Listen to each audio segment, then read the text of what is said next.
আল্লাহ আমার রব, এই রবি আমার সব, দামে দামে তুন মনে তারি অনুভব। তোমার দুনিয়াতে আমি যেদিকে তাকাই, অথই নিয়ামতে ডুবে আছি সবাই। পাক পাখালির গানে শুনি তসবি কলো রব, তসবি কলো রব। আল্লাহ আমার রব, এই রবি আমার সব। আসসালামু আলাইকুম প্রিয় দর্শক, আপনারা যারা দেশে আছেন প্রবাসে, সবাইকে জানাই মাহে রমজানের শুভেচ্ছা। শুরু হলো পবিত্র রমজান উপলক্ষে এনটিভি আয়োজিত এবং লাভ হলো নিবেদিত লাইভ অনুষ্ঠান আপনার জিজ্ঞাসা। আপনাদের সাথে আছি আমি জয়নুল আবেদিন আজাদ, আর আপনাদের মনোজাগা প্রশ্নের জিজ্ঞাসার সরাসরি জবাব দিচ্ছেন বিশিষ্ট আলেম ডক্টর মোহাম্মদ সাইফুল্লাহ। আসসালামু আলাইকুম ওয়া রাহমাতুল্লাহি ওয়া বারাকাতুহু। প্রিয় দর্শক, আমাদের আজকের প্রাসঙ্গিক আলোচনার বিষয় উম্মাহ চেতনা। চলুন তাহলে জিজ্ঞাসার আলোকিত ভুবনে আমরা প্রশ্ন নিচ্ছি। আসসালামু আলাইকুম প্রিয় দর্শক, আপনার পরিচয় দিয়ে প্রশ্ন করুন। জি, আসসালামু আলাইকুম। ওয়ালাইকুম আসসালাম। জি, আমি ওই কিশোরগঞ্জের কুলিয়ারচর থেকে আতাউর রহমান খান বলছি। জি ভাইয়া বলুন। আমার একটা প্রশ্ন, প্রথম, হযরত আদম আলাইহিস সালাম প্রথম কোন দেশে আবির্ভূত হয়েছিল? জি। আর আমার একটা দ্বিতীয় প্রশ্ন, কোন পুরুষ কিঞ্চিত মাত্র বা সামান্য পরিমাণ স্বর্ণ পরা কি জায়েজ আছে কিনা? এই দুইটা প্রশ্নই আমার। ধন্যবাদ আপনাকে। হযরত আদম ইসলাম প্রথম কোন দেশে আবির্ভূত হয়েছিলেন? ধন্যবাদ আপনাকে এবং আপনার এই কৌতূহলকে। আদম আলাইহিস সালাম যখন পৃথিবীতে আসেন তখন কোন দেশ ছিল না। এই পৃথিবী শুধু একটাই পৃথিবী ছিল। কোনো দেশ মানে সুনির্দিষ্টভাবে জানা ছিল না যে এই দেশ এই দেশ।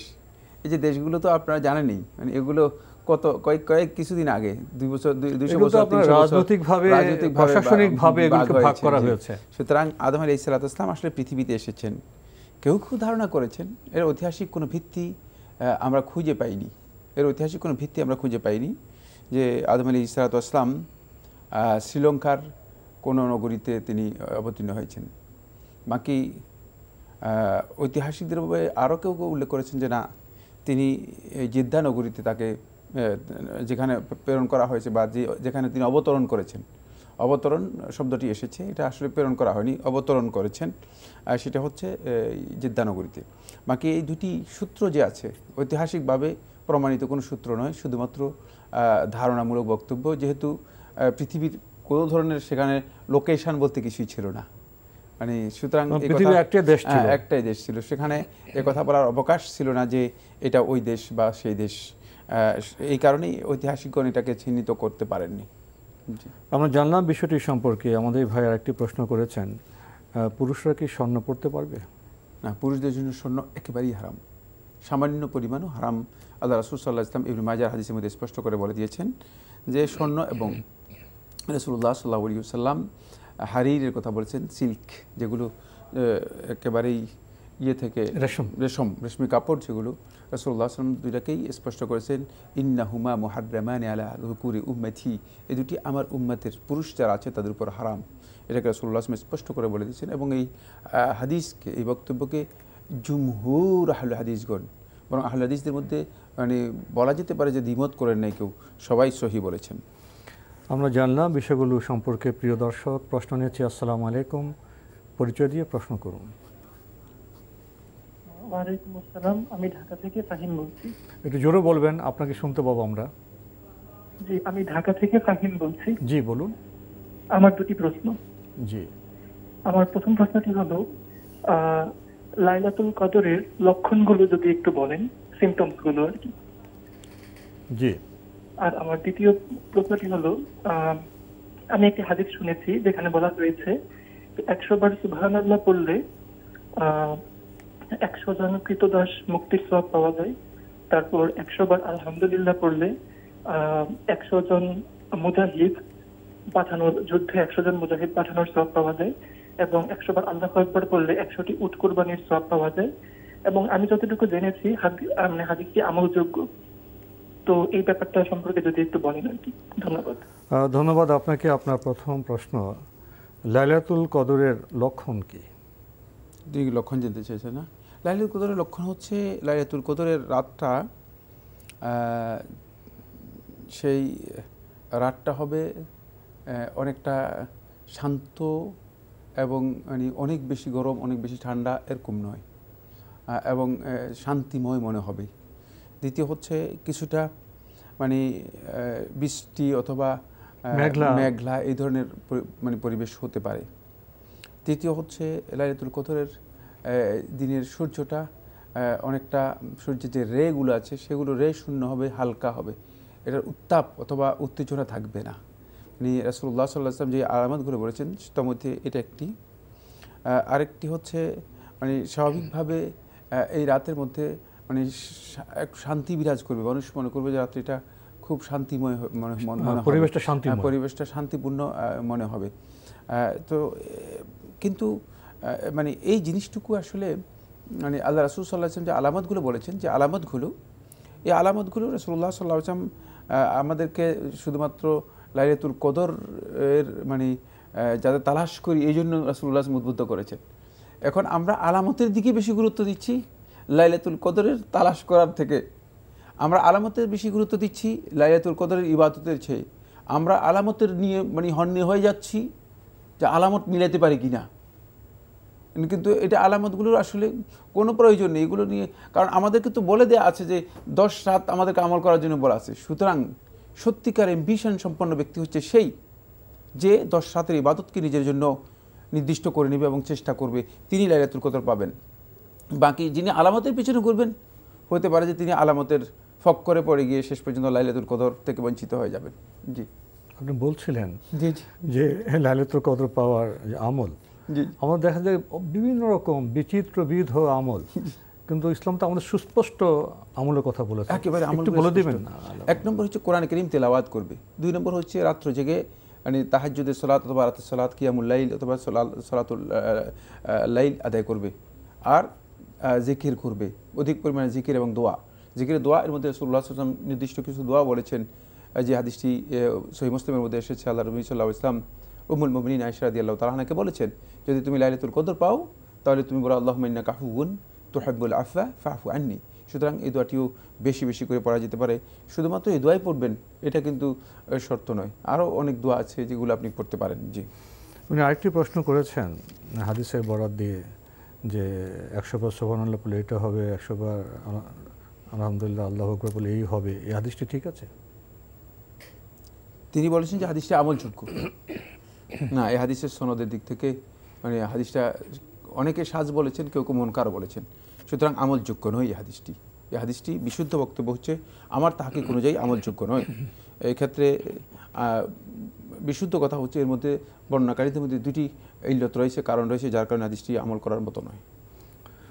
আমরা জানলাম বিষয়টি সম্পর্কে। প্রিয় দর্শক, প্রশ্ন নিচ্ছে। আসসালামু আলাইকুম, পরিচয় দিয়ে প্রশ্ন করুন।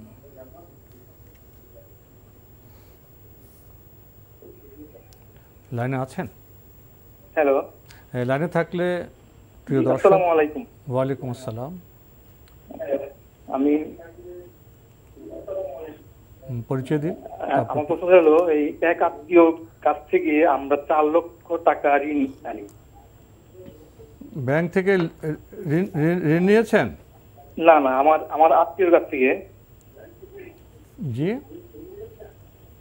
এবং বাসা নির্মাণ করি আর কি এই টাকা দিয়ে। ভাইয়া, আমরা আপনার থেকে এই প্রশ্নটা আগ্রহের সাথে নিতে চাচ্ছি। আপনি আমাদেরকে স্পষ্ট করুন যে আপনি 4 লক্ষ টাকা কোথেকে নিয়েছেন? আমার আত্মীয়র কাছ থেকে নিয়েছিলাম ব্যক্তিগতভাবে। আত্মীয় থেকে? জি জি জি জি, আপনি ঋণ নিয়েছেন না? জি জি জি জি জি, ধন্যবাদ। তারপরে আত্মীয় আমাকে শর্ত দিয়েছিল কিস্তিতে 2 লাখ টাকা বেশি দিতে হবে, অর্থাৎ 6 লাখ টাকা দিতে হবে। 4 লাখ টাকা বিনিময়ে 6 লাখ? হ্যাঁ, 6 লাখ দিতে হবে বলছে তাকে। আচ্ছা, এখন প্রশ্ন কি? আমি বললাম এভাবে আমি ঋণ নেব না, এটা সুদ হয়। এখন প্রশ্নটি কি ভাইয়া? কিন্তু আমার স্ত্রী আত্মীয়কে বললো কোনো শর্ত নয়, তোমাদের যতদিন প্রয়োজন তোমার থেকে টাকা দিয়ে যাব।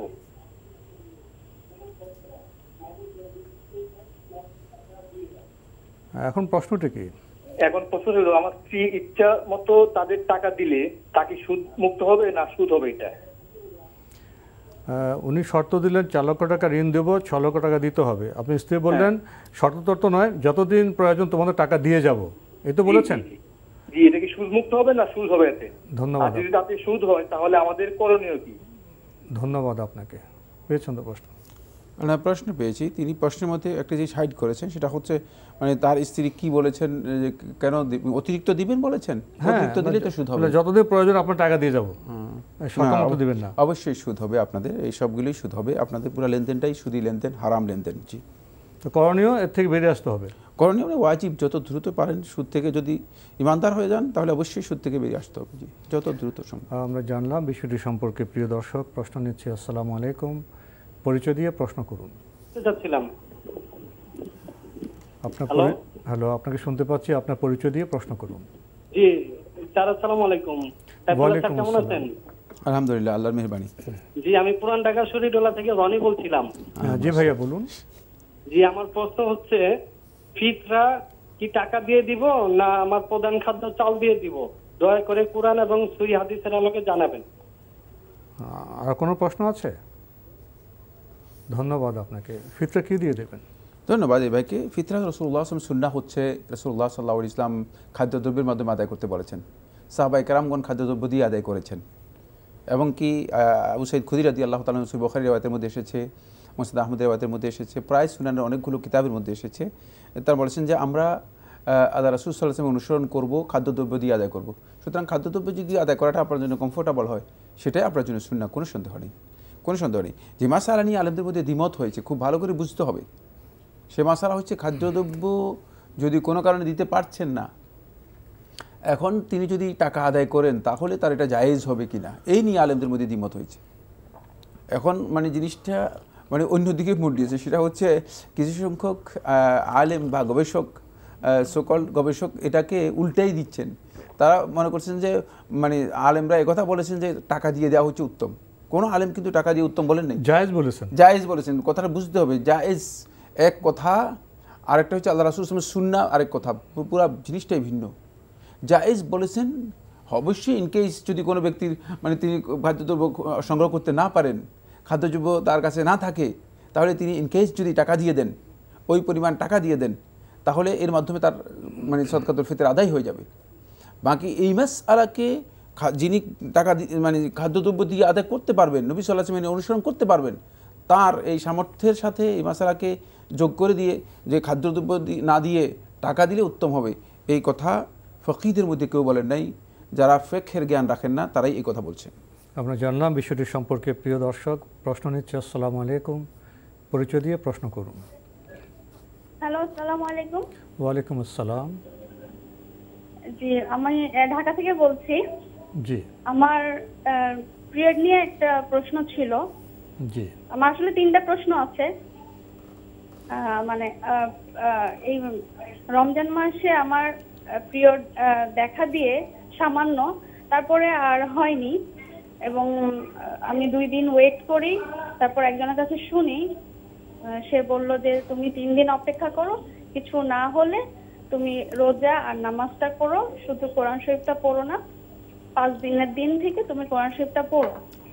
তো আমি 2টা রোজা রাখি, এবং 2টা রোজা পরে 3-4 দিন পরে আবার আমার হয়ে যায় সম্পূর্ণভাবে। এখন এই 2টা রোজা কি আমি কাজা করব নাকি আমার করতে হবে না? জি, আর কোনো প্রশ্ন আছে? আর জি, আমার আরেকটা প্রশ্ন হচ্ছে যে এই পিরিয়ডের কারণে তো আমার অনেকগুলো রোজা ভাঙতি পড়ে গেছে। তো শাওয়ালের যে 6 রোজা আছে, ফরজ রোজা তো রাখার নিয়মটা, তারপর তো নফল রোজা, কিন্তু এগুলা রাখতে গেলে আমি 6 রোজা হয়তো বা পাবো না। তো আমি ফরজ 2-3টা রেখে তারপর কি আমি নফল ওই 6 রোজাগুলা করলে আমার এটা মানে আদায় হয়ে যাবে? আমি এটা কিভাবে রাখবো? জি। আর আরেকটা প্রশ্ন হচ্ছে যে ফজরের নামাজ রোজা মাস ছাড়া অন্য সময় ওয়াক্ত হলেই কি পড়া যাবে, নাকি এটা আজান শুনে তারপরে পড়তে হবে? ধন্যবাদ আপনাকে। আপনি প্রথমে পিরিয়ড প্রসঙ্গে কথা বলেছেন, একটু হয়ে আবার বন্ধ হয়ে গেছে। একজন বলেছেন 2-3 দিন অপেক্ষা করুন। তো 2-3 দিন অপেক্ষা করেছেন, আপনি রোজা রেখেছেন, এরপর আবার পিরিয়ড হয়েছে। এখন আপনার প্রশ্ন, ওই যে রোজা রেখেছেন 2টি বা 3টি, ওগুলোকে কাজা করতে হবে? মানে যে রোজাগুলো রেখে দিয়েছেন সেগুলো কি কাজা করতে হবে, এটা প্রশ্ন করেছেন? জি। না, সেগুলো আপনার কাজা করতে হবে না। আপনার সেই রোজাগুলো, যে রোজাগুলো আপনার মানে পিরিয়ডের কারণে ভাঙতে হয়েছে, সেগুলো আপনাকে অবশ্যই কাজা করতে হবে। জি। আর যে রোজাগুলো আপনি রেখে দিয়েছেন এগুলো আপনাকে কাজা করতে হবে না। জি। উনি আবার যেগুলি ভাঙতে রোজা হয়েছে, উনি বলছেন যে শাওয়ালের রোজা রাখতে গেলে উনি সমস্যা ফিল করছেন। প্রথমে ভাঙতি 2-1টা রোজা রেখে তারপরে শাওয়ালের রোজা রাখতে পারবেন কিনা? হ্যাঁ, যদি আপনার পক্ষে সম্ভব না হয় তাহলে আপনি শাওয়াল মাসে 6 রোজা রাখতে পারবেন। আপনার বাংতি রোজাগুলো আপনি একবারে শাবান পর্যন্ত রাখতে পারবেন। আগামী শাবান, যেহেতু বাংতি রোজাগুলো আপনাকে দীর্ঘ সময় দেওয়া আছে, 1 বছরের মেয়াদে। হ্যাঁ, মানে একেবারে আগামী রমাদানের আগ শাবান পর্যন্ত রাখতে পারবেন। বাকি শাওয়ালের এই রোজা আপনি মানে যদি এই শাওয়ালের মধ্যে না রাখেন 6 রোজা, তাহলে এর ফজিলতটুকু পাবেন না। সুতরাং আপনি শাওয়ালের এই 6 রোজা আপনি বাংতি রোজা পূর্ণ না করেও আপনি কমপ্লিট করতে পারবেন, আদায় করতে পারবেন। এটাই বিশুদ্ধ অভিমত। এই মাসের মধ্যে আরও দ্বিমত আছে, বাকি আমরা মুদ্রা কথা বলে দিয়েছি। জি। আরেকটি প্রশ্ন করেছেন, ফজর নামাজ কি ওয়াক্ত হলে পড়তে পারবে নাকি আজান হওয়ার পরে পড়তে হবে? না, মহিলাদের জন্য ওয়াক্ত হলেই সালাত আদায় করতে পারবেন। আজানের জন্য অপেক্ষা করার কোনো প্রয়োজন নেই, কারণ আজান অনেক সময় দেখা যায় যে মন মতো আজান দেয়। আজানের আমাদের কোনো ধরনের এটাকে টাইমিং নেই, কোনো ধরনের সুনির্দিষ্ট কোনো সময় নেই। মুয়াজ্জিন তার খুশি মতো কোনো সময় তিনি যখন ঘুম থেকে উঠে তখন আজান দেন। দেখা যায় যে কোনো সময় 2 মিনিট 10 মিনিট আগে দিয়ে দিয়েছেন, ঘুম থেকে উঠে তিনি আজান সময়ের পার্থক্য হয়। আবার দেখা যায় যে কোনো সময় 20 মিনিট পরে দিচ্ছেন। সুতরাং আজানের সাথে সম্পৃক্ত নয়, টাইমের সাথে সম্পৃক্ত। এখন আলহামদুলিল্লাহ ওয়াক্তের সাথে সম্পৃক্ত। সেক্ষেত্রে এখন আল্লাহ তাআলার মেহেরবানি যে সবার কাছেই বিভিন্ন ধরনের সুযোগ আছে, জানার সুযোগ আছে। টাইম জানলেই আপনি সালাত আদায় করতে পারবেন। আমাদের আজকের প্রাসঙ্গিক আলোচনার বিষয় উম্মাহ চেতনা, এ বিষয়ে কিছু বলবেন? ধন্যবাদ আপনাকে। অত্যন্ত গুরুত্বপূর্ণ একটি বিষয় উম্মাহ চেতনা। আসলে উম্মাহ শব্দটা আমাদের অনেকের কাছে পরিচিত, খুব কম সংখ্যক লোক আছেন যাদের কাছে এই শব্দটি পরিচিত নয়। শেখ মোহাম্মদ আল-আমিন শানকিতি রাহিমাহুল্লাহ তাআলা তিনি তার তাফসির আদওয়াউল বায়ানের মধ্যে উল্লেখ করেছেন যে কোরআনে কারীমের মধ্যে আল্লাহ সুবহানাহু ওয়া তাআলা 4টি অর্থে উম্মাহ শব্দকে ব্যবহার করেছেন। আমিও বিস্তারিত আলোচনা যাব না, মানে মূল কথায় চলে আসবো। সেটা হচ্ছে এর অন্যতম একটি অর্থ হচ্ছে উম্মাহ দিয়ে বোঝানো হয়েছে আল জামাআতু মিনান নাস, মানুষদের মধ্যে একটি দলকে, একটি গ্রুপকে, একটা গোষ্ঠীকে, মানে যাদেরকে উম্মাহ হিসেবে আখ্যায়িত করা হয়েছে। সুতরাং এর মধ্যে উম্মাহ, মুসলিম উম্মাহকে আল্লাহ সুবহানাহু ওয়া তাআলা বলেছেন কোরআনে কারীমের মধ্যে ইন্না হাযিহি উম্মাতুকুম উম্মাতান ওয়াহিদা, যে এটা হচ্ছে তোমাদের উম্মত, উম্মাতান ওয়াহিদা, একটি উম্মত। সেই ইসলামের উপর প্রতিষ্ঠিত হলে এটা একটাই উম্মাহ হবে। এই উম্মাতের মূল বুনিয়াদ হচ্ছে 2টি বিষয়ের উপর। খুব ভালো করে বিষয়গুলো উপলব্ধি করার জন্য চেষ্টা করতে। 1 নম্বর হচ্ছে এর একটা মানে মূল বিষয় রয়ে গেছে, সেটা হচ্ছে এর আকীদা, আরেকটা হচ্ছে এর শরিয়া। এই হলো 2টা ধারা, মানে যে 2টি ধারার উপর উম্মাহটি দাঁড়াবে। আকীদা এবং শরিয়ার এই 2টি ভিত্তির উপর প্রতিষ্ঠিত হয় উম্মাহ। এই জন্য উম্মার এই চেতনা যদি আমরা নিজেদের মধ্যে আনতে চাই, তাহলে আমাদেরকে খেয়াল রাখতে হবে যে এই 2টি জিনিস আমাদের মধ্যে সুপ্রতিষ্ঠিত আছে কিনা, ঠিক আছে কিনা, এইটা আমাদেরকে এই চেতনার মধ্যে আনতে হবে। কি কাজের মাধ্যমে এই উম্মার এই চেতনা আমাদের মধ্যে প্রতিষ্ঠিত হবে? কারণ আমরা অনেকেই একথা বলি, দাবি করি, বিবৃতি দেই, বরং আমরা অনেকেই মানে স্লোগান এটাই যে উম্মার ঐক্য হওয়া দরকার। কিন্তু দুর্ভাগ্যের বিষয় হচ্ছে যে উম্মার ঐক্য কেন হবে আর ঐক্যের ভিত্তি কি হবে, এই বিষয়গুলো সম্পর্কে কিসের ভিত্তিতে হবে, মানে এই বিষয়গুলো নিয়ে কোনো মানে আলোচনা নেই। তো এই যে ঐক্যের স্লোগান, এই কারণেই ঐক্য হচ্ছে না। ফলে এর মৌলিক পয়েন্টগুলো আমি শুধুমাত্র বলে যাব, মানে এই আলোচনার মধ্যে এই বিষয়গুলো আসলে অনেক দীর্ঘ একটি বিষয়। প্রথম পয়েন্ট হচ্ছে উম্মাহ এর চেতনার মধ্যে কোরআন এবং সুন্নাহ এই 2টি মূলনীতিকে শক্তভাবে আঁকড়ে ধরার মানে সিদ্ধান্ত থাকতে হবে। অন্যথায় কোনো ধরনের উম্মার এই চেতনা গ্রহণ করবে না, আবেগের মাধ্যমে আবেগের মাধ্যমে হবে না, এটা এখানেই আসতে হবে। কোরআন স্পষ্ট করে দিয়ে ওয়া'তাসিমু বিহাবলিল্লাহি জামিআন ওয়া লা তাফাররাকু ওয়া মান ইয়া'তাসিম বিল্লাহি ফাকাদ হুদিয়া ইলা সিরাতিন মুস্তাকিম।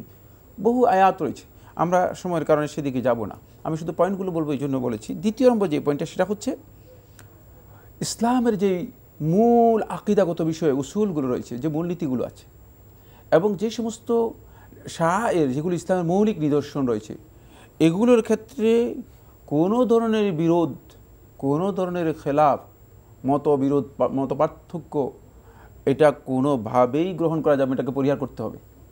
কারণ আপনি মূল আকীদার মধ্যে আমার না, মূল আকীদার মধ্যে দ্বিমত পোষণ করে এই উম্মার ঐক্য হবে না, কোনোদিন হবে না, কোনোদিন হবে না।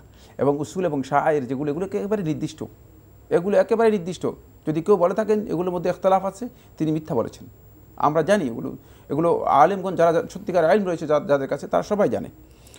3 নম্বর যে পয়েন্টটি সেটা হলো কোনো অবস্থাতেই যেই সমস্ত মৌলিক বিষয়ে আলেমদের ইজতিহাদের অবকাশ আছে, সেখানে ইখতিলাফটাকে, মতপার্থক্যকে, মতবৈচিত্র্যকে বরদাস্ত করতে হবে। আমার কথা দ্বিমত হইলেই আমি এটা বরদাস্ত করবো না, এটা হলো না, তাহলে কোনোদিন এটা হবে না। উম্মার এই চেতনার সাথে এটা সাংঘর্ষিক, এই চেতনাগুলো আগে এখানে তো গবেষণালব্ধ পার্থক্যকে সম্মান করতে হবে, বরদাস্ত করতে হবে, সম্মান করে বরদাস্ত করতে হবে, নিজেই বরদাস্ত করতে হবে। এক ভাই সহ্য করতে হবে, এক ভাই আমার বিপক্ষে মত দিতে পারেন, এক ভাই আমার বিপক্ষে মত দিতে পারেন, তার সেটা রাইট আছে। কিন্তু আমি যেহেতু আমার বিপক্ষে মত দিয়েছে সেহেতু সে পথভ্রষ্ট, বিচ্ছিন্ন হওয়া যাবে না। আর তিনি বলবেন যে যেহেতু উনি আমার বিপক্ষে মত দিয়েছে ইনি পথভ্রষ্ট, এই চেতনা হবে না। তবে আমি বলেছি এটা কোন ক্ষেত্রে খুব ভালো করে খেয়াল করতে হবে, যে সমস্ত ক্ষেত্রে ইজতিহাদের অবকাশ আছে, এই বিষয়গুলো জানতে হবে কোথায় আদৌ এখানে ইজতিহাদ বা গবেষণার সুযোগ আছে কিনা, এই বিষয়গুলো জানার গুরুত্বপূর্ণ বিষয় রয়ে গেছে। এরপরে 4 নম্বর যে পয়েন্টটা সেটা হলো ইখতিলাফি বিষয়ে, মতবিরোধ, মতপার্থক্যপূর্ণ বিষয়ে কোনোভাবেই কাউকে কাফের আখ্যায়িত করা, কাফের ফতুয়া দিয়ে দেয়া, অথবা তাকে ফাসেক অথবা মুবতাদি, বেদাতি অথবা পথভ্রষ্ট বলে দেয়া, এই কাজগুলো উম্মার মধ্যে সবচেয়ে বড় ধরনের ক্ষতিকর বিষয়। এই কারণে উম্মার চেতনা এখানে সবচেয়ে বেশি ব্যাহত হচ্ছে। ইখতিলাফি বিষয়ে আমরা আমাদের সহনশীলতার অভাব আছে, মানে ইখতিলাফি বিষয়গুলোতে আমরা দেখা যাচ্ছে একজন আরেকজনকে কাফির সাব্যস্ত করে দিচ্ছি। এবং এই যে তাকফীরের এই কাজটি, মানে কাউকে কাফির ফতোয়া দেওয়া অথবা কাফির সাব্যস্ত করার কাজটি, এটি সর্বপ্রথম আবিষ্কার করেছে খারিজি সম্প্রদায়। আমরা এই বিষয়ে আরও কথা বলবো সামনে। প্রিয় দর্শক, আমরা উম্মা চেতনা, উম্মার ঐক্যের কথা জানতে চাই। আমরা আজকে জানলাম এই ঐক্যের, উম্মার চেতনার ভিত্তি কী, এই ভিত্তির মৌলিক বিষয় সম্পর্কে আমরা সচেতন হলে ইনশাআল্লাহ আমরা আশা করতে পারি আমাদের মধ্যে উম্মার চেতনা জাগ্রত হবে এবং উম্মার মধ্যে ঐক্য সৃষ্টি হবে। আমরা প্রশ্ন নিচ্ছি। আসসালামু আলাইকুম, প্রিয় দর্শক, পরিচয় দিয়ে প্রশ্ন করুন। আসসালামু আলাইকুম। ওয়ালাইকুম আসসালাম। হ্যালো, আমরা আপনাকে শুনতে পাচ্ছি, পরিচয় দিয়ে প্রশ্ন করুন। জি, আমি টঙ্গী থেকে বলছিলাম, মনি। জি জি, আমার প্রশ্ন হচ্ছে, আমি আর কি কোরআন শরীফ যার থেকে শিখছি আর কি, উনি আমার যেভাবে পড়াইছে আমি ওইভাবে পড়ছি, কিন্তু আমার মনে হইতেছে যে আমার পড়াটা সহিভাবে হয় না, কিন্তু আমি টাইনা রিডিং পড়তে পারি। কারণ আমার মনে হচ্ছে যে আমি গুণা টুনা এগুলো ঠিক মতো টাইনা পড়তে পারি না, তো এটা কি আমার গুণা হবে নাকি পড়লে? আর আরেকটা প্রশ্ন হচ্ছে যে হুজুর যে বললেন যে নামাজের কথা, যে তাহাজ্জুদের নামাজ ছাড়া কদরে আর 2টা নামাজ পড়তে হয়, ওই 2টা নামাজ কিভাবে পড়তে হয়, নফল না সুন্নাত, এটা নিয়ত কিভাবে করব? মানে কদরের নামাজ? জি জি, কদরের নামাজ বললো না যে তাহাজ্জুদ ছাড়া আর 2টা নামাজের কথা, কে বলেছে? জি, ওই 2টা নামাজ কিভাবে পড়বো কদরের রাতে? যদি একটু বলে দিতেন। কদরের রাতে আমরা তাহাজ্জুদের কথা বলেছি, সহিহ জিকিরের কথা বলেছি, কোরআন তেলাওয়াতের কথা বলেছি। আচ্ছা, আমরা কদরের নামাজ প্রসঙ্গে ইনশাআল্লাহ আপনার কথায় যাব। আপনি প্রথমে প্রশ্ন করেছেন, আপনি একজন থেকে কোরআন শিখেছেন, এখন আপনার মনে হচ্ছে অভিজ্ঞতায় যে সহি হচ্ছে না, কিন্তু আপনি তো এইভাবে শিখেছেন, এখন পড়লে কি গুনাহ হবে? না, কোনো গুনাহ হবে না, কোনো গুনাহ হবে না। টান টান ঠিক হয় না। ওয়া ইয়াকরাউল কুরআন ওয়া ইতাতা ফীহি ওয়া হুয়া শাকুন আলাইহি ফালাহু আজরান। যে ব্যক্তি কোরআন পড়তে কষ্ট হয়, একেবারে মানে আটকে যায় এবং কঠিন হয়, উচ্চারণ করতে পারে না। এইভাবে যদি কেউ পড়েন ফালাহু আজরান, 2টা সওয়াব পাবেন। কষ্টের জন্য একটা সওয়াব আর পড়ার জন্য আরেকটা সওয়াব। সুতরাং আপনার গুনাহ তো হবেই না, আপনার সওয়াব হবে, আপনি পড়ুন। জি, তুমি যেটা মনে করছেন সহি হচ্ছে না, উনি তো চেষ্টা করতে পারেন সহি করার। সেটা তো চেষ্টা তো চালিয়ে যাবেনই, চেষ্টা চালিয়ে যাবেন, কিন্তু উনি কিসের ভিত্তিতে মনে করছেন সহি হচ্ছে না সেটাও তো জানতে হবে। সেটা আরেকটি মাসালা। জি, প্রশ্ন করেছেন যে উনি কদরের নামাজ পড়তে চান, আবার বলছেন তাহাজ্জুদ। কদরের ওর মূল প্রশ্ন হলো ওনার কদরের নামাজ কিভাবে পড়বেন। কদরের কোনো নামাজ নেই, কদরের জন্য আলাদা কোনো নামাজ নেই। রাতের বেলায় আপনি শেষ রাতে অথবা সন্ধ্যা রাতে শুরু করবেন, 2 রাকাত করে পড়তে থাকবেন ফজর একেবারে উদিত হওয়ার আগ পর্যন্ত। 2 রাকাত যতটুকু সম্ভব হয় আপনি 2 রাকাত করে নফল নামাজ পড়তে থাকবেন। এটাই হচ্ছে মূলত রাতের নামাজ, এটাই হচ্ছে কদরের নামাজ, এটাই হচ্ছে শবে কদর, এটাই হচ্ছে কিয়ামুল লাইল, এটা হচ্ছে সালাতুল লাইল, একই নাম সবটাই। না, আরেকটি বিষয়ে ওনার প্রশ্ন, এটা নিয়ত কি হবে, এটা কি নফল হবে না সুন্নত হবে? নফল সুন্নত একই জিনিস, একই জিনিস। নফলও করতে পারেন, সুন্নতও করতে পারেন, একই কথাই, একই, কোনো পার্থক্য নেই। আমরা জানলাম বিষয়টি সম্পর্কে। প্রিয় দর্শক, প্রশ্ন নিচ্ছি। আসসালামু আলাইকুম, পরিচয় দিয়ে প্রশ্ন করুন। জি, আসসালামু আলাইকুম। ওয়ালাইকুম আসসালাম। জি, আমি ফারহানা বলছি কানাডা থেকে। সাহেবকে আমার 2টো প্রশ্ন ছিল। জি জি, আমরা তো মহিলারা আসলে প্রতি রমজানে পিরিয়ডের কারণে 30টা রোজা রাখতে পারি না। তো এখন বুঝ আসার পর তো আল্লাহর রহমতে রমজানের শেষে সেই কাজা রোজাগুলো রেখে ফেলি, কিন্তু ছোটবেলা থেকে যখন থেকে ফরজ হয়েছে রোজা তখন থেকে তো রাখা হয়নি সব সময় খেয়াল করে। তো অনেকের কাছে শুনেছি যে একটা আনুমানিক সংখ্যা ধরে কারো হয়তো বা 150-200 রোজা সেগুলা রেখে ফেলতে। তো এখন আমরা তো ধরেন অনেকেই আইএমএ বীজের রোজা, তারপর সোম বৃহস্পতিবারের রোজা রাখি। তো ওইটা শোনার পর এখন ওই নফল রোজা না রেখে ওই নিয়তটা হচ্ছে সেই বাকি কাজা, ফরজ রোজার কাজাটা রাখা হচ্ছে। তো এবং এটা কতদূর ঠিক, সে আমি কি সেই কাজা রোজাগুলোই রাখবো ওই সোমবার বৃহস্পতিবার বা আইএমএ বীজে, নিয়তটা কি সেই আমার ফরজের কাজা রোজাটা হবে নাকি আসলে কোনটা সহি ঠিক বুঝতে পারতেছি না। তাহলে তো আমার আর কোনো নফল রোজা রাখা হচ্ছে না।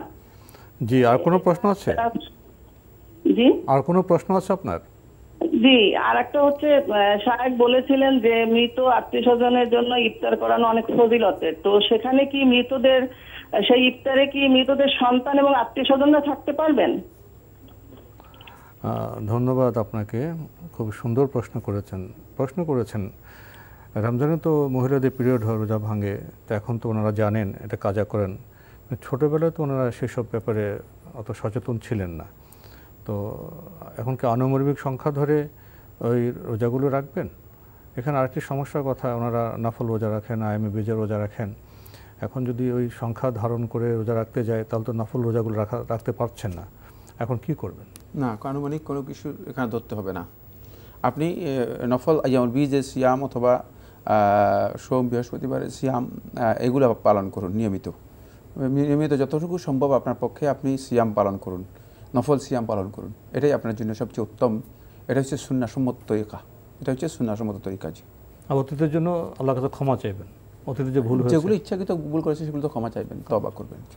তো আপনি ক্ষমা চাইবেন এবং বর্তমানে যে রোজা রাখছেন আইএমএ বীজ এবং সোম বৃহস্পতিবার রোজা, এটাই সুন্নাহসম্মত, এটাই বিধান বলা হলো। আপনি আরেকটি বিষয়ে প্রশ্ন করেছেন, মৃত আত্মীয় স্বজনদের জন্য ইফতার করানো হলে সওয়াব, সেখানে কি সন্তান এবং পরিবারের লোকজন থাকতে পারবেন? হ্যাঁ, মৃতদের সন্তান পরিবার সবাই থাকতে পারবে। খাবারের জন্য শর্ত যে ফকির মিসকিনকে খাওয়াতে হবে। আত্মীয় স্বজনকে খাওয়ানো ফকির মিসকিনকে খাওয়ানোর শর্ত নয়, তবে ফকির মিসকিনও থাকলে এর মধ্যে নিজেরা খেতে পারবেন, সবার জন্য এখানে কোনো বাধা বা প্রতিবন্ধকতা নেই। প্রিয় দর্শক, আমরা জানলাম বিষয়টি সম্পর্কে। প্রশ্ন নিচ্ছি। আসসালামু আলাইকুম, পরিচয় দিয়ে প্রশ্ন করুন। লাইনে আছেন? আপনার পরিচয় দিয়ে প্রশ্ন করুন। হ্যালো, আসসালামু আলাইকুম। ওয়ালাইকুম আসসালাম। জি বলুন, আপনাকে শুনতে পাচ্ছি। আমি যাকাত সম্পর্কে একটা প্রশ্ন করতে চাচ্ছিলাম। জি বলুন। প্রশ্ন করুন। আচ্ছা, আমার বিয়ে 2 বছর হয়েছে, ঠিক আছে। আমার 8 ভরি গহনা আছে। জি, আপনার 8 ভরি গহনা আছে, এরপরে? আমি 2.5 ভরি রেগুলার ইউজ করি, যেমন হাতে আর জি আমার থাকে, কোথাও যাওয়ার সময় ইউজ করি। এখন আমার কি এগুলো যাকাত দিতে হবে? আর কোনো প্রশ্ন আছে আপনার? আর কোনো প্রশ্ন আছে? আরেকটা প্রশ্ন হচ্ছে যে আমি যতটুকু জানি যে সন্ধ্যার পর সূরা ওয়াকিয়া পাঠ করলে যে রিজিক বৃদ্ধি পায়, তা এখন আমাকে এটা কি এই আমলটা করলে এটা কি মাগরিবের পরেই করতে হবে, বা আমি মাগরিব পর না করে রাতের যে কোনো সময় করলে কি এই জিনিসটা হবে? ধন্যবাদ আপনাকে। আপনার প্রথম প্রশ্ন, বিয়ের পর আপনি গহনা পেয়েছেন, 8 ভরি গহনা, কিছু পরেন কিছু থাকে, সবসময় সবগুলো পরেন না, জাকাত হবে না? ব্যবহারের জন্য যে গহনা রেখেছেন সেগুলোতে জাকাত আসবে না। বাকি যদি আপনি মনে করেন যে জাকাত আপনার কাছে টাকা আছে, আপনি হিসাব কষে যদি অতিরিক্ত দেন, নারী নফল হয়ে যাবে, কোনো অসুবিধা নেই, কিন্তু জাকাত আসবে না, ফরজ জাকাত আপনার উপর ওয়াজিব হবে না। আরেকটি প্রশ্ন করেছেন, উনি জেনেছেন যে সূরা ওয়াকিয়া সন্ধ্যা পর পড়লে রিজিক বৃদ্ধি হয়, এই সময়টা কখন হবে? মানে এটা কি মাগরিবের পর পড়বেন নাকি মানে রাত্রে পড়বেন? আগে জানতে হবে যে আপনি যেটা জেনেছেন এটা সঠিক কিনা, নাকি সূরা ওয়াকিয়া পড়লে রিজিক বৃদ্ধি হয়। তিনি প্রশ্ন করেছেন যে মাগরিবের পর পড়বেন নাকি এশার পর পড়বেন, কখন পড়বেন, কিন্তু তার প্রশ্ন করা দরকার ছিল যে মানে সূরা ওয়াকিয়া আসলে পড়লে রিজিক বৃদ্ধি হয়, যে এই বক্তব্যটুকু সঠিক কিনা। প্রশ্ন করেছেন মানে পুরো উল্টা। এই বিষয়গুলো আমাদের জানা উচিত। না, এই বক্তব্যই সঠিক নয়, এই হাদিসটি সনদের দিক থেকে গ্রহণযোগ্য নয়। আমরা প্রশ্ন নিচ্ছি। আসসালামু আলাইকুম, পরিচয় দিয়ে প্রশ্ন করুন। লাইনে আছেন? হ্যাঁ আছে, লাইন আছে। কোশ্চেনটা হলো যে আপনার যারা সংগ্রাম তো একটু আগে যে বললেন যে আমরা আপনাকে শুনতে পাচ্ছি না স্পষ্ট করে, একটু থামুন ভাইয়া। আপনি প্রথমত টেলিভিশনের ভলিউমটা একবার কমিয়ে দেন, আর একটু ধীরে প্রশ্ন করুন যেন আপনাকে বুঝতে পারি, একটু ধীরে প্রশ্ন করুন। না, একজন মহিলা একটু আগে কোশ্চেন করলেন যে 8 ভরি সোনা ওনার আছে, জি, কিন্তু ওইটা ওনার জাকাত না দিলেও হবে যেহেতু উনি ওটা ব্যবহার করেন, তাই না? জি। সাল্লামের কাছে একজন মহিলা আসছিলেন, ওনার হাতে 2টা অলঙ্কার ছিল আর কি, মানে 2টা চুরি ছিল আর কি, তো পরিমাণ 8 ভরিও ছিল না, আরো কম ছিল। সাল্লাম ওনাকে বললেন যে তুমি এটাকে জাকাত দিয়েছো? কয় না। তাহলে এটা দিলে তুমি মানে পরকালে সাজাপ্রাপ্ত হবে। এটার ব্যাপারে আসলে কতটা যুক্তিগত আছে এই হাদিসটার ব্যাপারে? ধন্যবাদ আপনাকে। আপনার নিজের কোনো প্রশ্ন নেই, আপনি একজনের প্রশ্নের উপর প্রশ্ন করেছেন। একটু আগে আমরা এক মহিলার 8 ভরি স্বর্ণের উপর জবাব দিয়েছিলাম। আপনি প্রসঙ্গ এনেছেন নবী সাল্লাল্লাহু আলাইহি ওয়াসাল্লামের কাছে একজন মহিলা এসেছিলেন, তার কাছে আরও অল্প গহনা ছিল, উনি প্রশ্ন করেছেন তুমি কি জাকাত দিয়েছো, এ বিষয়ে জানতে চাচ্ছেন। ওখান থেকে তো বুঝতে তার যদি মানে ওনার হাদিসটা মানে সহি হয়, তাহলে যদি তার অল্পের মধ্যে জাকাত তো আসবেই না, তাহলে বোঝা গেল জাকাতের কথা বলেন নাই, এটা দানের কথা বলেছেন। যদি আপনার বক্তব্য সঠিক হয়, মানে সেটা আরেকটি বিষয়, সেটা হচ্ছে মানে তারা দান খয়রাত করা স্বর্ণালঙ্কার থেকে সেই বিষয়টি। বাকি এই হাদিসটিকে ইমাম আহমদ বিন হাম্বল রহমতুল্লাহ, ইমাম শাফি রহমতুল্লাহ, জুমহুর আহলে হাদিসগণ এই হাদিসটিকে সনদের দিক থেকে গ্রহণযোগ্য বলেননি। এই হাদিসের সনদ এবং মতন এর মধ্যেই মানে বক্তব্য এবং রেওয়ায়েতের যে ধারা আছে এসবগুলি বিতর্কিত, যথেষ্ট বিতর্কিত রয়েছে। এই হাদিসের মধ্যে আসলে জাকাত বোঝানো হয়নি। এই হাদিসের মধ্যে যেটা বোঝানো হয়েছে সেটা হচ্ছে সদকা, অতিরিক্ত সদকার বিষয়ে বোঝানো হয়েছে। জাকাত এবং সদকার পার্থক্য ইনশাআল্লাহ আমরা বোঝার চেষ্টা করব। প্রিয় দর্শক, প্রশ্ন নিচ্ছি। আসসালামু আলাইকুম, পরিচয় দিয়ে প্রশ্ন করুন। আসসালামু আলাইকুম, আমি চট্টগ্রাম থেকে মোহাম্মদ ইয়াকুব বলছি। জি ভাইয়া বলুন। যে আমার প্রশ্নটা হচ্ছে, এশা নামাজের পর তাহাজ্জুদের উদ্দেশ্যে 3 রাকাত বেতের না পড়ে ঘুমিয়ে পড়ি, কিন্তু দেখা গেল আমি ঘুম থেকে উঠতে পারিনি। এখন আমি 3 রাকাত বেতের নামাজ কিভাবে পড়ব? ধন্যবাদ আপনাকে। পেয়েছেন তো প্রশ্ন? হ্যাঁ, প্রশ্ন পেয়েছি। বেতের তো আর পড়তে পারেনি, আর পড়ার প্রয়োজন নেই, আর পড়তে পারেনি।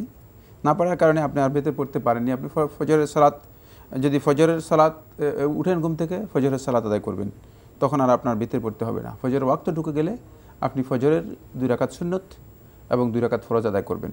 জি, আমরা জানলাম বিষয়টি সম্পর্কে। প্রিয় দর্শক, প্রশ্ন নিচ্ছি। আসসালামু আলাইকুম, পরিচয় দিয়ে প্রশ্ন করুন। আসসালামু আলাইকুম, আমি গাজীপুর থেকে মোহাম্মদ আমিরুল ইসলাম বলছিলাম। ওয়ালাইকুম আসসালাম। জি ভাইয়া বলুন। আমার প্রশ্ন হলো যে আমাদের গ্রামে একটা কথা প্রচলিত আছে যে এক বংশে একজন ভালো আলেম থাকলে তাহলে ওই আলেম এই সুপারিশ করে তার বংশের সব লোক ব্যস্ত নিয়ে যাবে। এই কথাটা কতটুকু সত্যি? হ্যাঁ, কি সুন্দর কথা। আর কোনো প্রশ্ন আছে? জি, আর কোনো প্রশ্ন আছে? হ্যাঁ হ্যাঁ, আরেকটা প্রশ্ন হলো যে আমরা সেই খাইয়া অনেক সময় ফজরের নামাজ পড়ে ঘুমানোর আগে যে মশা তাড়ানোর জন্য কয়াল ধরাই, এই ধোঁয়া তো নাকে মুখে ঢুকছে, এতে কি রোজার কোনো ক্ষতি হবে কিনা? ধোঁয়া, ধন্যবাদ আপনাকে। প্রথম প্রশ্ন, এক বংশে একজন আলেম থাকলে সে সব বংশের সবাইকে সুপারিশ করে নিয়ে যাবেন জান্নাতে, ঠিক আছে? হ্যাঁ, এরকম ঠিক। মানে এরকম হলে তো তাহলে শুধুমাত্র একজন আলেম তৈরি করলে ওই বংশের লোক সব বংশ মুক্তি, পুরো বংশের মুক্তি জুড়ে যথেষ্ট হয়ে যাবে। এটা একেবারেই ভিত্তিহীন বক্তব্য, এর কোনো ভিত্তি আছে বলে আমার জানা নেই। উনি আরও প্রশ্ন করেছেন, সেহরির পরে যে ঘুমাসেন তখন কয়েল জ্বালান, মশার জন্য ধোঁয়া হয়, এই ধোঁয়ার কারণে কি রোজা নষ্ট হবে? সরাসরি ধোঁয়া যদি আপনার মুখে অথবা নাকে না ঢুকে, এমনি বাতাস থেকে ধোঁয়া আসে, তাহলে এতে আপনার সিয়াম নষ্ট হবে না, সিয়াম মাকরুহ হবে না। কিন্তু সরাসরি ধোঁয়া আপনি নাক অথবা মুখ দিয়ে নিতে পারবেন না, সরাসরি নাকে মুখ দিয়ে নিতে পারবেন না।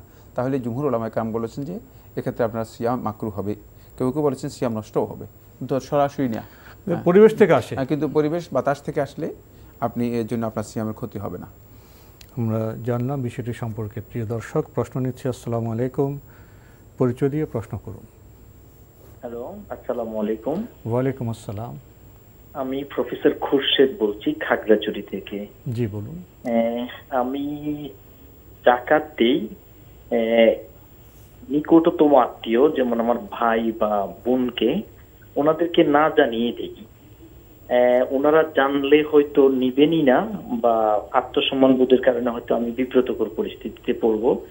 এটি সহি কিনা?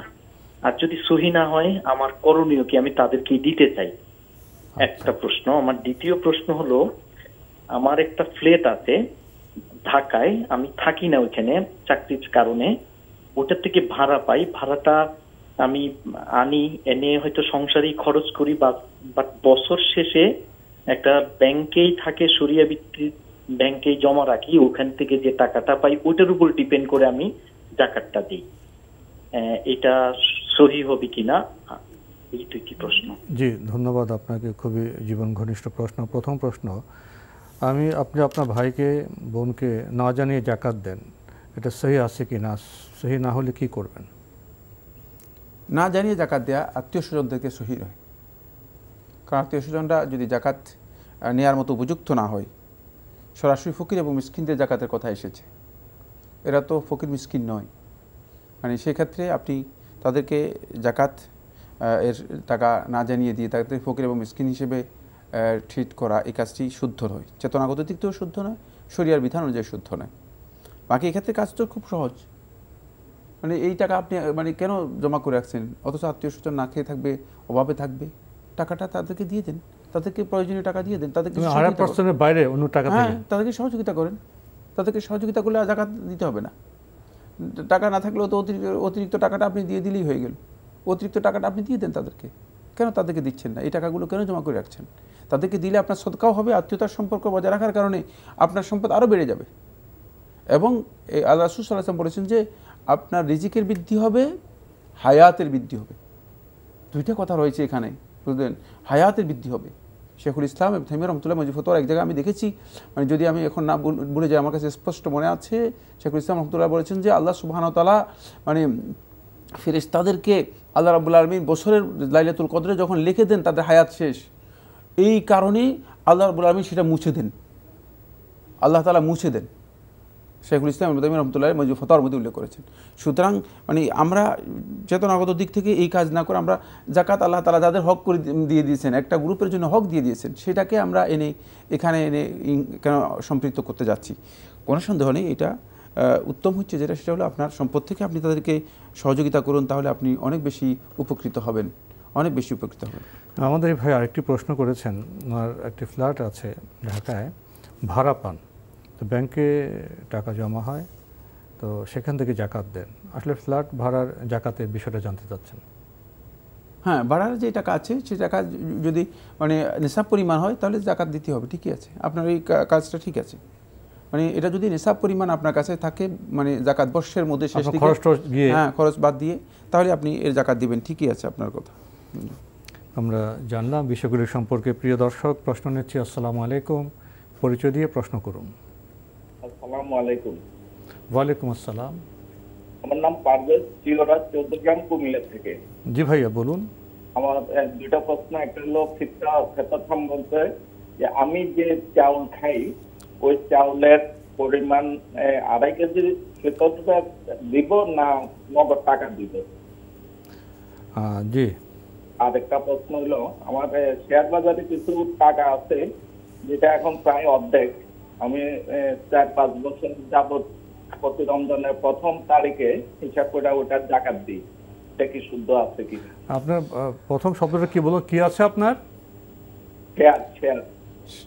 ও শেয়ার, শেয়ার, আচ্ছা শেয়ার আছে। তারপরে শেয়ারটা এখন আমি যে দামে কিনছি এটা এখন অর্ধেক দাম আছে, অর্ধেকের মতন। তো আমি প্রতি রমজানের 1 তারিখে হিসাব করি ওই মার্কেট প্রাইস যেটা, ওই প্রাইস দিয়ে হিসাব করে জাকাতটা দিই।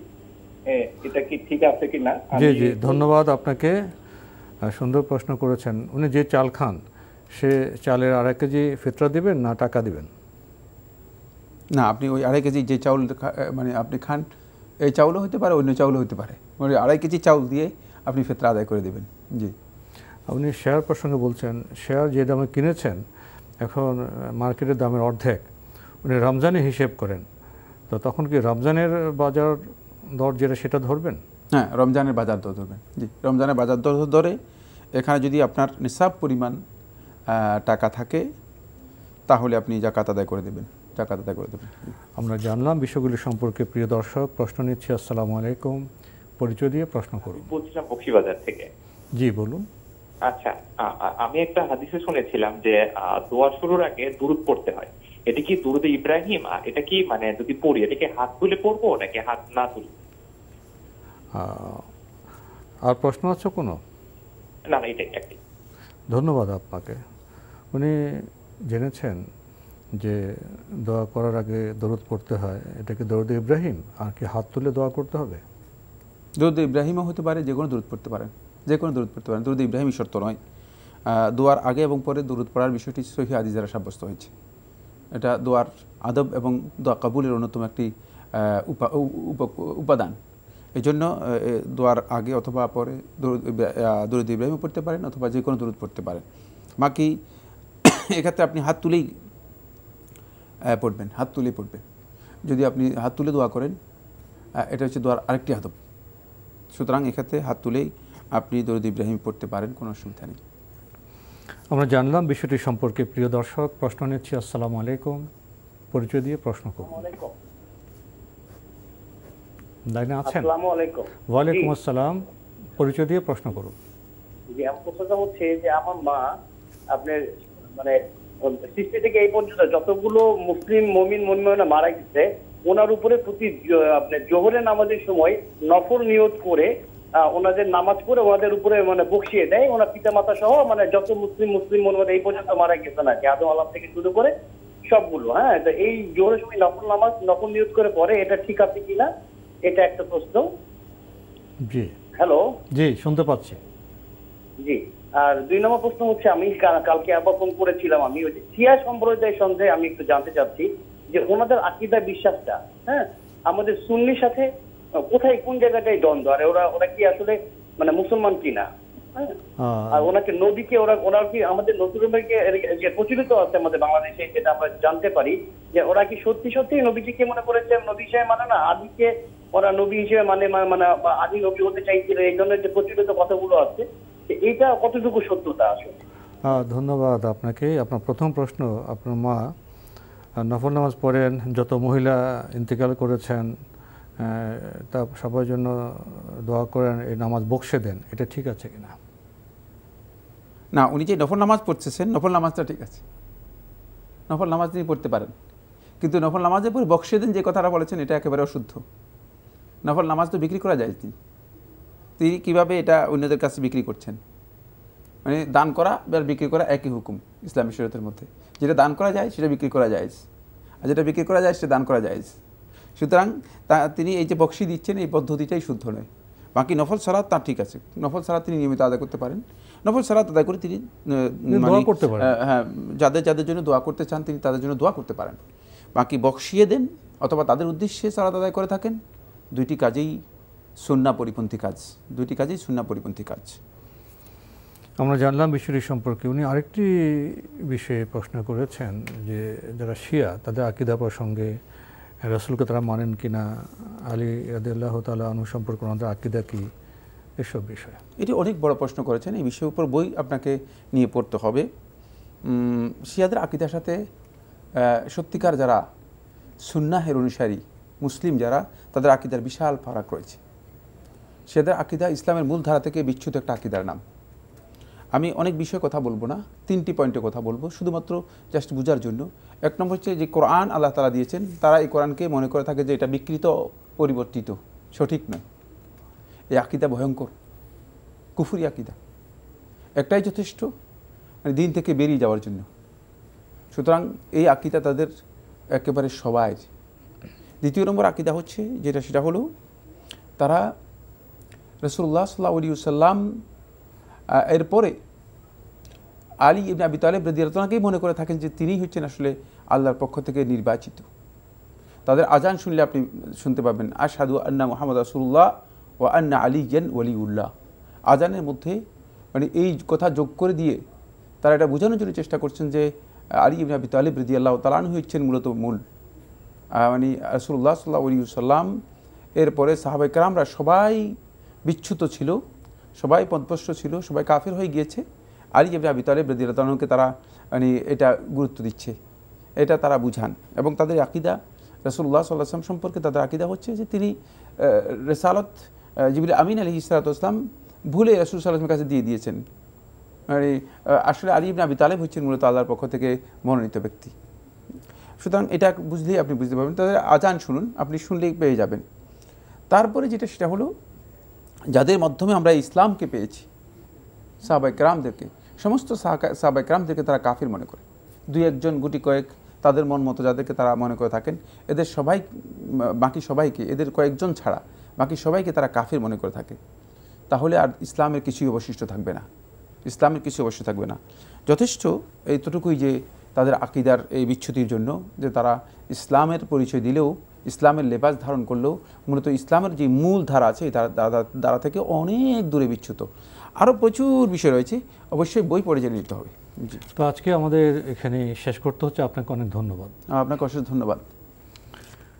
প্রিয় দর্শক, আমরা দেখছিলাম এনটিভি আয়োজিত এবং লাভ হলো নিবেদিত অনুষ্ঠান আপনার জিজ্ঞাসা।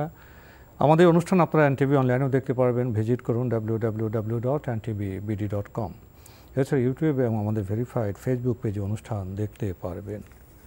প্রিয় দর্শক, আমরা শেষে এসে আকীদা প্রসঙ্গে প্রশ্ন পেলাম, শিয়া সম্প্রদায় প্রসঙ্গে প্রশ্ন পেলাম। আমাদের শায়েখ এ বিষয়ে মৌলিক কিছু কথা বলেছেন। প্রসঙ্গত এখানে চলে আসে, আমাদের নিজেকে সুন্নি মনে করি, আমাদের আকীদা কি সব ক্ষেত্রে সঠিক? আসলে আমরাও আত্মসমালোচনা করি, আমাদেরও বোধহয় আকীদা বিষয়ে অনেক সংশোধনের প্রয়োজন আছে। আকীদা হলো আমলের ভিত্তি, তাহলে আকীদা যদি শুদ্ধ না হয় তাহলে আমাদের আমল কি শুদ্ধ হবে? এ প্রশ্ন রেখে আজকের অনুষ্ঠান এখানে শেষ করছি। প্রিয় দর্শক, দেখা হবে ইনশাআল্লাহ আগামীকাল একই সময়ে। প্রিয় দর্শক, মহান আল্লাহ আমাদের সবাইকে নিরাপদে রাখুন, রাখুন শান্তিতে। আসসালামু আলাইকুম। আল্লাহ আমার রব, এই রবি আমার সব, দামে দামে তুন মনে তারি অনুভব। আল্লাহ আমার রব, এই রবি আমার সব।